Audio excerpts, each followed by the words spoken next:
வணக்கம். இன்றைக்கு செய்ய போகிறது நட்டேலா நட் பால் பிஸ்கட். அதை எப்படி செய்யலாம் வாங்க வீடியோக்குள்ளே போகலாம்.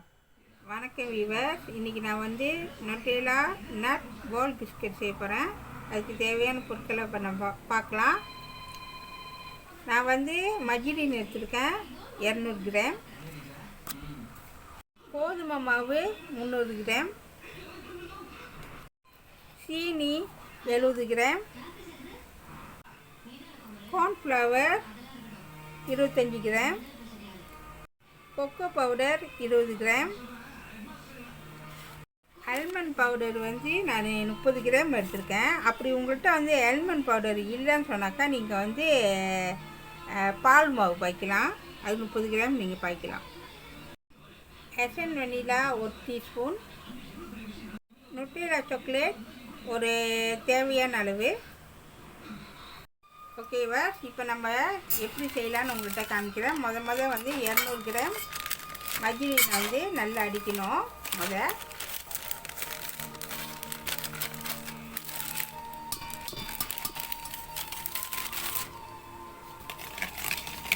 நல்லா மிக்ஸ் பண்ணி நல்லா அடிங்க. ஓகேவா? இது கூட நான் சீனி சேர்த்துக்கிறேன். உங்களுக்கு இனிப்பு எவ்வளோ வேணுமோ அது தகுந்தாப்புல நீங்கள் சேர்த்துக்கங்க. சேர்த்துட்டு நல்லா மிக்ஸ் பண்ணுங்கள். ஓகேவா? நல்லா அடித்தாச்சு. இப்போ இது கூட நான் ஒரு மூடி எசன் வெனிலா நான் சேர்த்துக்கிறேன். சேர்த்து நல்லா மிக்ஸ் பண்ணுங்கள். இது கூட கொக்கோ பவுடர் சேர்த்துக்கிறேன்.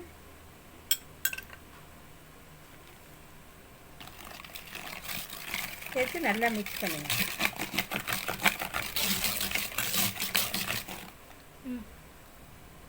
ஓகேவா? கட்டாயம் போட்டாச்சு.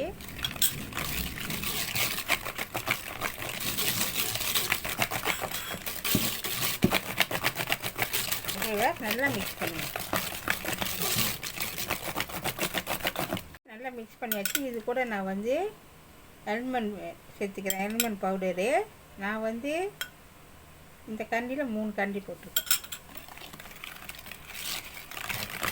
போட்டு நல்லா மிக்ஸ் பண்ணுங்கள். நல்லா மிக்ஸ் பண்ணியாச்சு. இது கூட நான் சோள மாவு சேர்த்துக்கிறேன். இது சேர்த்துருங்க 25 கிராம்.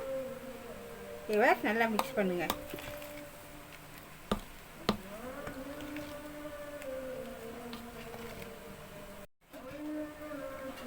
ஓகேவா? இப்போ நம்ம மாவு சேர்த்துக்க போகிறோம்.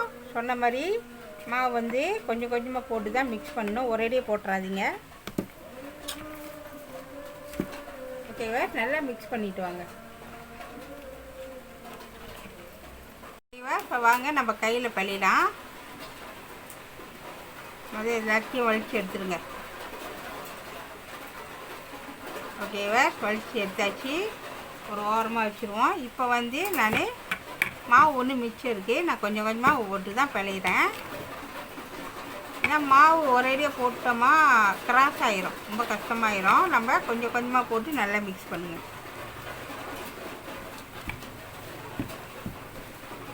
எப்பயுமே இந்த பிஸ்கட் எப்பயுமே சாஃப்டாக தான் இருக்கணும். ரொம்பவும் கிராஸாக இருக்கக்கூடாது. சாஃப்டாக இருந்தால் தான் சின்னாங்க உருண்டை பிடிக்க முடியும். நான் உருண்டையாக செய்ய போகிறேன். ஓகேவா?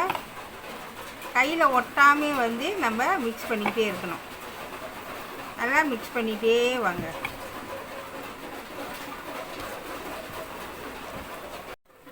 ஓகேவா? இப்போ பாருங்கள் நல்லா பிழைஞ்சிட்டேன். பாருங்கள் மாவு எப்படி சாஃப்டாக நல்லா இருக்குது. பாருங்கள் கையிலேயே ஒட்டலை. இந்த மாதிரி தான் இருக்கணும்.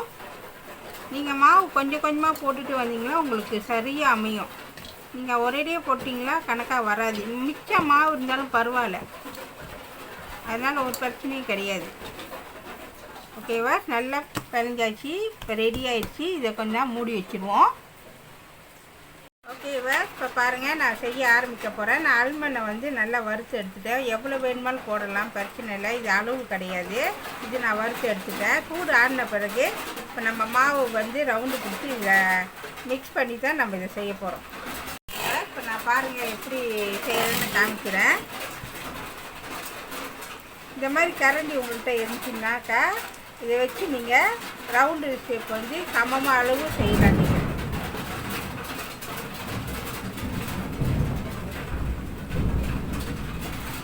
ஓகேவா? பாருங்கள், இந்த மாதிரி சம அளவு செய்யலாம். நீங்கள் உருண்டை மாதிரி பிடிச்சிட்டு நீங்கள் வந்து இந்த ஆல்மண்டில் போட்டு நல்லா அப்படியே பரட்டி விடுங்க. அப்படியே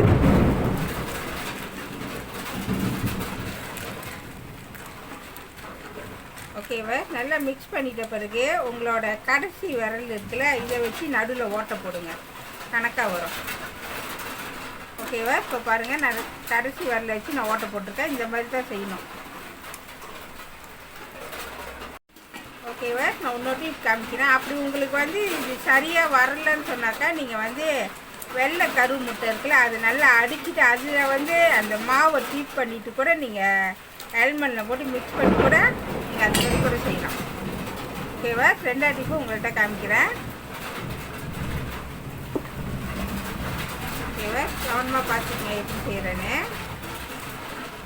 இல்லை சரியாக ஒட்டலைன்னா நான் சொன்ன அந்த டிப்ஸு நீங்கள் ஃபாலோ பண்ணலாம்.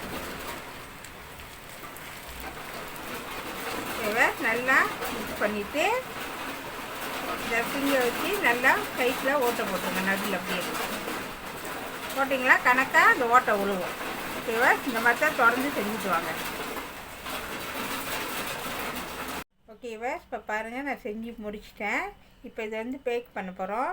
150 செல்சியஸ் 25 நிமிஷம்.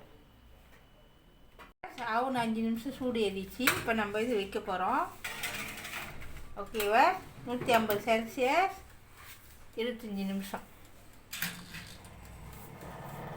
ஓகேவா? இப்போ பாருங்கள், வெந்துருச்சு. எடுத்து பார்க்கலாம். ஓகேவா? இப்போ பாருங்கள், வெந்துருச்சு, எடுத்தாச்சு. ஓகேவா? இப்போ பாருங்கள், நான் செஞ்சு முடிச்சிட்டேன். பிஸ்கட்டும் நல்லா சூடு ஆறிடுச்சு. இப்போ நம்ம என்ன செய்ய போகிறோம்னாக்கா சாக்லேட் ஊற்ற போகிறோம். நான் வந்து பைப்பிங் பைப் வைக்கிறேன். கணக்காக அதுலேயே ஊற்றணும். காமிக்கிறேன் பாருங்கள் எப்படி ஊற்றுறேன்னு. ரொம்ப ஊற்றணும் அவசியம் இல்லை, கணக்காக கொஞ்சமாக ஊற்றினா போதும். ஓகேவா? இந்த மாதிரி ஊற்றணும். ஊற்றிட்டு கொஞ்ச நேரம் நல்லா விட்டுருங்க. நல்லா அது கட்டி ஆயிரும். அதுக்கப்புறம் எடுத்து டப்பியில் போட்டு வச்சுக்கோங்க.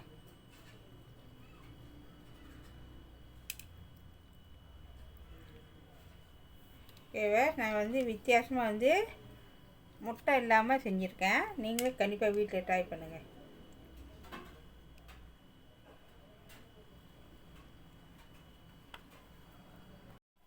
ஓகேவா? இப்போ பாருங்கள், நட்டேலா பிஸ்கெட் வந்து ரெடி ஆயிடுச்சு. நம்ம உள்ளுக்கு வந்து சாக்லேட்டை ஊற்றி நல்லா ரெடி ஆயிடுச்சு. பார்க்கறதுக்கு ரொம்ப அழகாக இருக்குது. நீங்களும் கண்டிப்பாக வீட்டில் ட்ரை பண்ணிட்டு எப்படி இருக்குன்னு சொல்லி எனக்கு கமெண்ட் பண்ணுங்கள். இந்த வருஷம் தீபாவளியை சந்தோஷமாக கொண்டாடுங்க. சுவையான நட்டேலா நட் பால் பிஸ்கட் ரெடி ஆயிடுச்சு. இதை கண்டிப்பாக வீட்டில் செஞ்சு பாருங்கள். இந்த வீடியோ பிடிச்சிச்சின்னா மறக்காமல் லைக் பண்ணுங்கள், ஷேர் பண்ணுங்கள், சப்ஸ்கிரைப் பண்ணுங்கள். பக்கத்தில் உள்ள பெல்லை கிளிக் பண்ணுங்கள். அடுத்த வீடியோ சந்திப்போம். நன்றி, வணக்கம்.